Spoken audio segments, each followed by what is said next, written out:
Сәлеметсіздер ме, құрметті студенттер мен оқушылар? Бүгінгі 7-ші сабағымыздың тақырыбы Pythonдағы қарапайым математикалық амалдар. Бұл сабақта біз Pythonдағы қарапайым математикалық қосу, азайту, бөлу, көбейту, дәреже деген сияқты ұғымдармен танысатын боламыз. Қарапайым арифметикалық операциялар Pythonда жазу жолдарын қарастырайық. Мысалы, қосу және алу операциялары. Қосу және алу операциялары екілік болып табылады және кез келген сандық типке қолданады.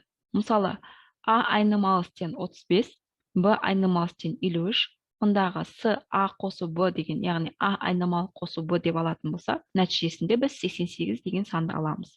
Яғни, көріп тұрғаныңыздай қарапайым түрде орындалады. Тура солай азайту алу операцияда, мысалға Д А айнымалысы азайту Б айнымалысы деп алатын болсақ, мұндағы қай айнымалының таңбасы үлкен, нәтижесінде сол айнымалының нәтижесін шығарып береді. Яғни 35 азайту 53 дегеніміз минус 22 деген сан шығады. Тура солай бүтін және бөлшек сандарды қосу үшін А айнымалысы тең 2,5, Б тең 7 деп алатын болсақ, нәтижесінде 9,5 деген нақты сан аламыз. Тура солай мысалы үшінші мысалда нақты сандарды қосу, бөлшек сандарды қосу және азайту мысалы келтірілген. Төртінші мысалы күрделі сандарды қосу, азайту. Яғни А айнымалысы тең 7 қосу 8G, Б айнымалысы 3 азайту 2G деп берілетін болса, мұндағы А айнымалысы қосу Б дегеніміз 10 қосу 6G деп, яғни 8G азайту 2 таңбасы плюс таңбасы болғандықтан 6G деген нәтиже шығады. Тура солай Д айнымалысы Д өрнегі де 4 қосу 10G деген нәтиже береді. Енді көбейту және қарапайым бөлу операциялары. Көбейту және бөлу операциялары екілік. Бұл операциялар кез келген сандық типтегі операндылармен қолданылады. Мысалы, бүтін, нақты, күрделі деген сияқты.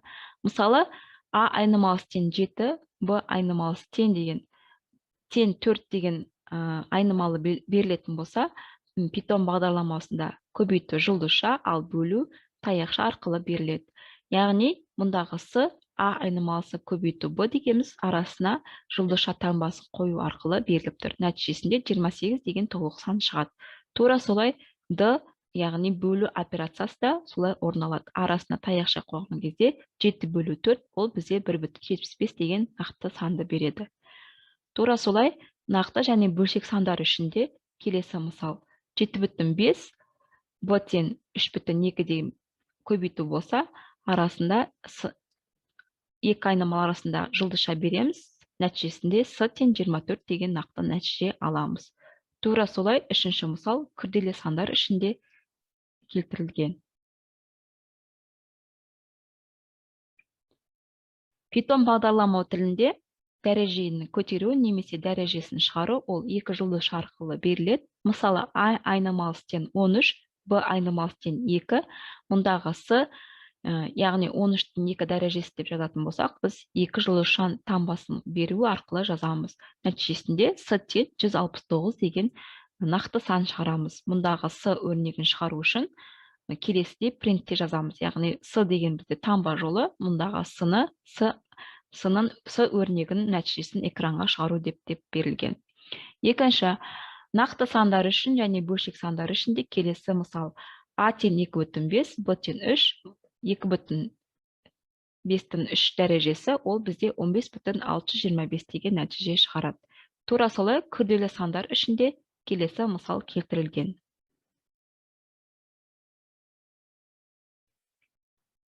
Сонымен қатар, Python бағдарламау тілінде төмен дөңгелектер арқылы бөлу операциясы беріледі, яғни екі таяқша арқылы беріледі. Мысалы, А айнымалысы тең 8, Б тең 5 деген айнымалы берілетін болсақ, мұндағы С тең А дөңгелектеу таяқшасы арасына Б деп жазатын болсақ, яғни 8 бөлу 5 дегеніміз 1,6, яғни дөңгелектеп бүтін санын ғана бізге дөңгелектеп беріп тұр.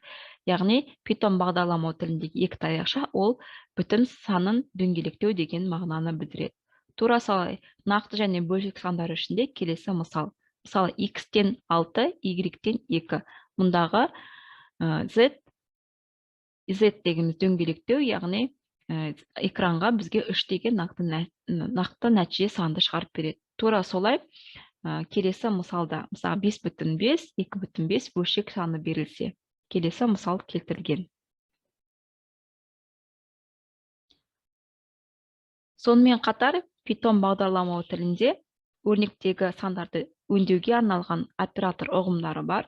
Мысалы, бірінші, яғни x айнымалы, y айнымалысы берілген, арасына мынандай процент таңбасы берілген. Бұл дегеніміз бөлуден қалған қалдықты алу операторы болып саналады. Яғни бөлуден қалған қалдықты ғана бізге экранға көрсету деген сөз.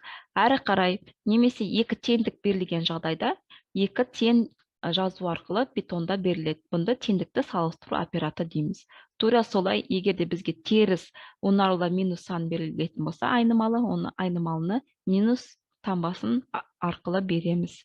Екінші, сандық объектілермен жұмыс істеуге арналған операцияларын жүктеу, яғни сандық нысандармен жұмыс істеудің 3 түрі бар. Жаңа айтып кеттім, өрнек операторлары, ол қосу, азайту, жұлдызша, 2 жұлдызша және басқалар. Және де кірістірілген математикалық функциялар, round, int, bin, puff деген және дағы да басқа. Тура солай, үшінші көмекші ретінде модульдерді береді, яғни оларды кітапхана деп те айтайды. Мысалы, mat, random, context lib және тағы да басқалар. Енді бүгінгі зертханалық жұмыста біз нақтырақ осы mat функциясымен, яғни mat модулімен танысатын боламыз.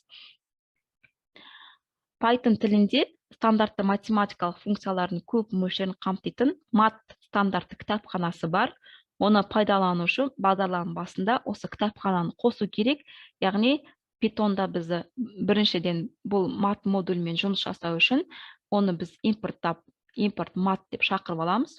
Содан кейін келесі функцияларға қолжетімді болады. Яғни келесі функцияларды біз шығара алады екенбіз. Мысалға mat.ceil бұл x-тен үлкен бүтін санды қайтарады.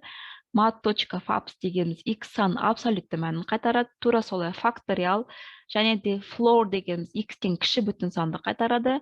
mat.logarithm екінші негізді бойынша логаритм берілсе, 10-шы негізді логаритм бойынша берілсе, онда mat.log 10 жақшаның ішіне x-тің мәні, яғни қандай x-тің мәні берілді, соны жазамыз.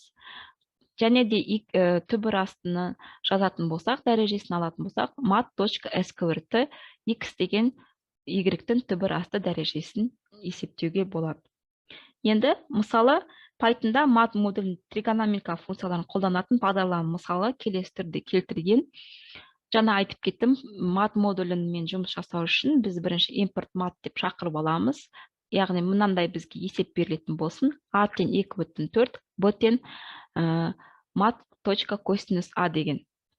Яғни бізде cosinustың 2,4 деген функциясын шығару керек болады. Бұнда біз енгіземіз a айнымасы 2,4, мұндағы өрнегіміз b болады, b-тен mat.cosinus, яғни a айнымасы 2,4 деп береміз. Нәтижесінде b деген өрнегімізді экранын шығарамыз.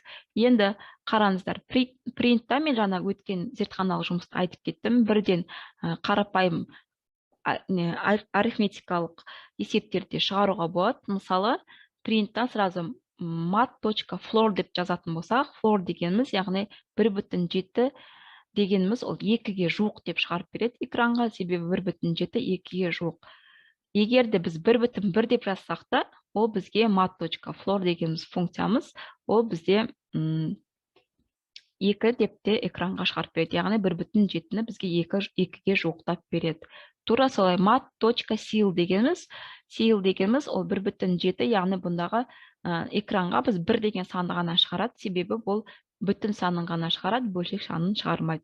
Тура солай түбір астыны болатын болса, яғни түбір асты 2,56 деген есеп берілетін болса, мұнда біз келесі түрде жазамыз. mat.sqrt жақшаның ішіне 2,56 деп береміз. Осымен сабағымыз аяқталды. Келесі сабақта біз осы библиотеканы мысал ретінде көрсететін боламын. Сонымен қатар Visual Studio редакторында қалай жұмыс жасау керек екен, қалай есепті шығару керек екенін көрсететін боламын. Сау болыңыздар.